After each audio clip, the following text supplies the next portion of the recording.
वैकुंठ लोक, स्वर्ग लोक आहे ना, तसं गोलोक नावाचं एक लोक आहे.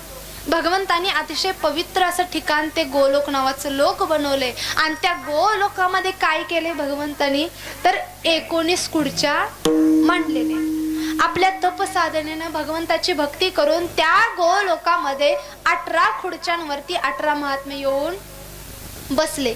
आता 19वी खुर्ची रिकामी होती. बरेच दिवस बरेच वर्ष निघून गेले, पण ती 19वी खुर्ची रिकामी ती रिकामीच. एके दिवशी काय झालं, त्या 19व्या खुर्चीवरती एक साधारण अशी महिला येऊन बसली. मी काय सांगते, साधू संतांच्या संगतीला की साधू संत साक्षात भगवंताची कृपा तुमच्यावरती करून देतात, एवढी ताकद त्या संतांच्या संगतीमध्ये गेल्यानंतर.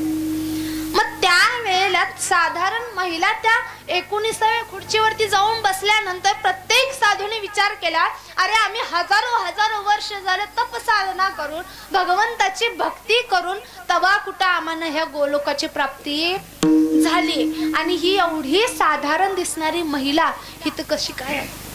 एक साधू खूप विद्वान होते.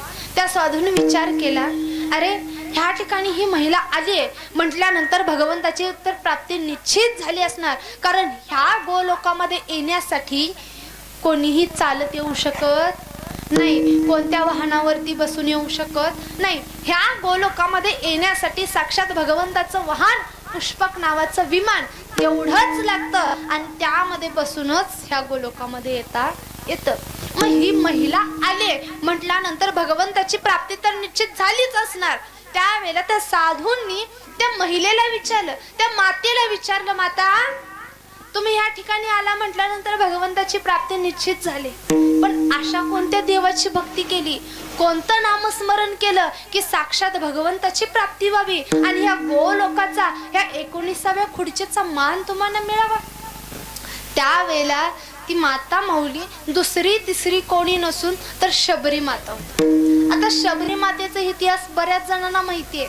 शबरी माता ज्या वेळेला लहान होत्या त्यांचं लग्न ठरलं होतं, आणि लग्नाच्या आदल्या दिवशी काय झालं, शबरी मातेनं सहज आपल्या रूमच्या खिडकीतून बाहेर पाहिलं तर बाहेर अनेक बोकडांची रांग बांधली होती. शबरी मातेनं दासीला विचारलं, काय ग हे काय आहे. त्यावेळेला दासी म्हणाली, अहो उद्या तुमचं लग्न आहे, लांब लांबून पाहुणे मंडळी येणार, आणि त्या पाहुणे मंडळींना मेजवानी म्हणून हे बोकडांचं जेवण तयार करायचं. त्या शबरी मातेला एवढं वाईट वाटलं. शबरी मातेनं विचार केला, अरे माझ्यामुळं माझ्या लग्नात जर अनेक मुक्या प्राण्यांचा जीव जात असेल तर मी लग्न न केलेलं बरं. आणि अशा म्हणाल्या आणि लग्नातून निघून गेल्या. फिरत असताना शबरी माता एका घनदाट अशा अरण्यामध्ये गेल्या.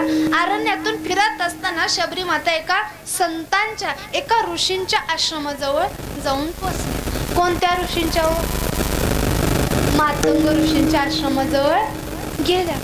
आश्रमामध्ये कसं प्रवेश करायचं म्हणून शबरी माता आश्रमाच्या बाहेर एका झाडावरती राहू लागली.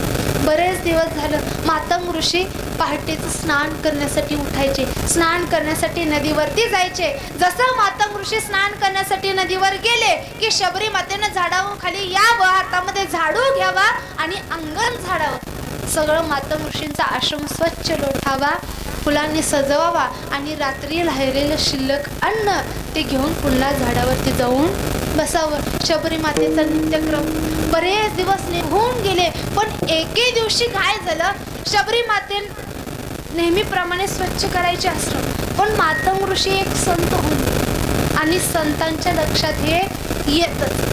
त्यांनी विचार केला, अरे आपण पहाटेचं उठतो, स्नान करण्यासाठी नदीवरती जातो, पण शिष्यमंडळी झोपलेले असतात, उठले नसतात, पुन्हा माघारी येतो तर अजून झोपलेच असतात. मग हे आश्रम झाडतो कोण, फुलांनी सजवतो कोण.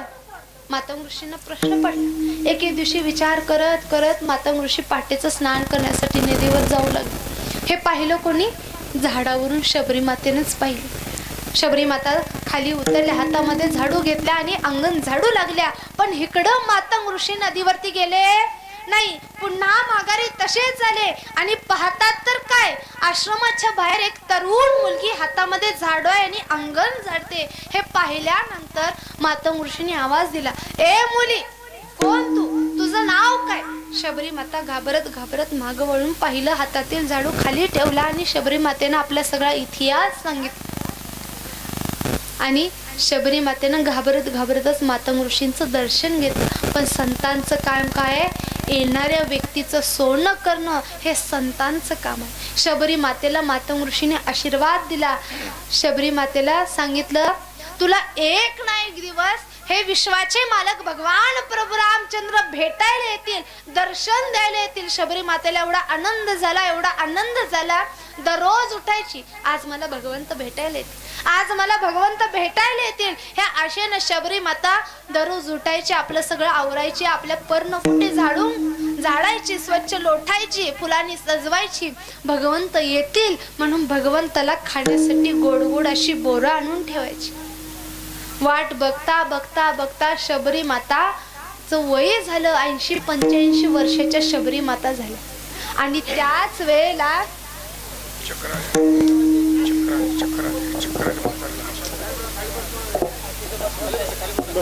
त्यांना पाणी द्या थोडं.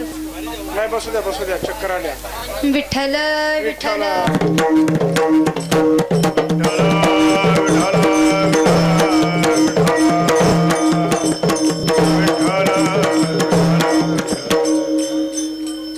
बघा, पाणी देऊ नका, बोल ना कोणी बाकी, त्यांना खाली बसवा. फक्त चौबदार टाळा ना इकडे देऊ. बघा, लक्ष द्या, आपलं काय चालू आहे? बसू द्या. काय चालू आहे? बोल ना कोणी. म्हणा की कीर्तन. शबरी माता भगवंता येण्याच्या वाट बघत होते. 80-85 वर्षाच्या झाल्या शबरी माता. आणि त्याच वेळेला साक्षात प्रभू रामचंद्र ज्या वेळेला 14 वर्ष वनवास करत फिरत असताना प्रभू रामचंद्र लक्ष्मणजी त्या वेळेला शबरी मातेच्या पर्णकोटी समोर आले. शबरी मातेनं पाहिलं, अरे साक्षात भगवंत मला दर्शन द्यायला आलेत. हे पाहता क्षणी साक्षात शबरी मातेच्या डोळ्यातून आपोआप पाणी येऊ लागलं. शबरी माता भगवंताजवळ गेला, भगवंताच्या चरणावरती डोकं ठेवलं, दर्शन घेतलं. आणि दर्शन घेत असताना येणाऱ्या अश्रूने, डोळ्यातून येणाऱ्या पाणीने भगवंताचे चरण धुतले. भगवंताला पर्णकुटीमध्ये बोलवलं, बसायला आसन दिलं, गोड गोड अशी बोरं खायला दिली. बराच वेळ बसल्यानंतर भगवान प्रभू रामचंद्र म्हणाले, माता आता बराच वेळ झालं बसलो, आता पुढील प्रवासात जावं म्हणतोय, मला परवानगी दे. भगवंत जाऊ लागले. पण जात असताना शबरी मातेनं पुन्हा एकदा भगवंताचं दर्शन घेतलं. आणि दर्शन घेत असताना शबरी मातेनं आपला प्राण त्या भगवंताला, त्या भगवान प्रभू रामचंद्रांना अर्पण केला. एक त्या ठिकाणी ज्योत निर्माण झाली. आणि तीच ज्योत भगवंतानी आपल्या वाहनामध्ये बसवली आणि कुठं आणून ठेवली? आता मला ना कुठं आणून ठेवली? हाय ना लक्षात? गोलोकामध्ये 19व्या खुर्चीवरती ती ज्योत आणून ठेवली. आणि शबरी माता हा सगळा इतिहास, हा सगळा प्रसंग त्या साधू मुनींना सांगत होत्या.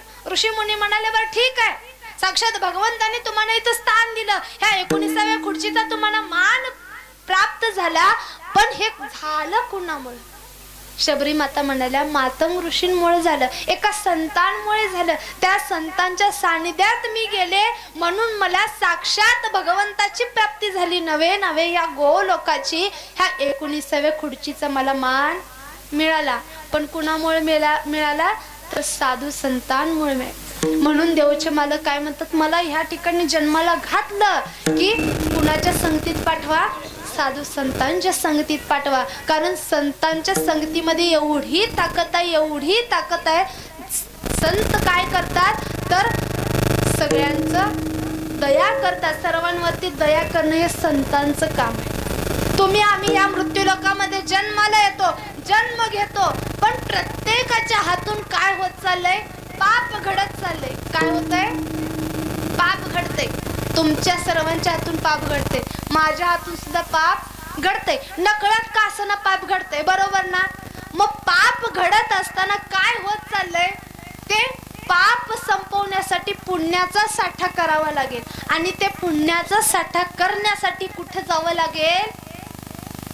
ज्या ठिकाणी असे हरिकीर्तन चालू आहेत, भगवंताचा नाम होत चालय, नव्हे नव्हे साधू संतांच्या संगतीत जावं लागेल. त्याच वेळेला केलेलं पाप हळूहळू संपेल आणि पुण्याचा साठा होत राहील. पण आपण पुण्य कुठं गोळा करत बसलोय हो?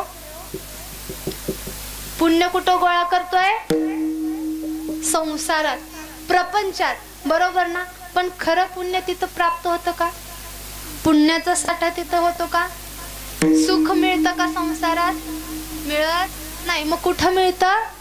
परमार्थात, ज्या ठिकाणी भगवंताची भक्ती चालू आहे त्या ठिकाणी खरं सुख प्राप्त होतं, खरं पुण्याचा साठा प्राप्त होतो.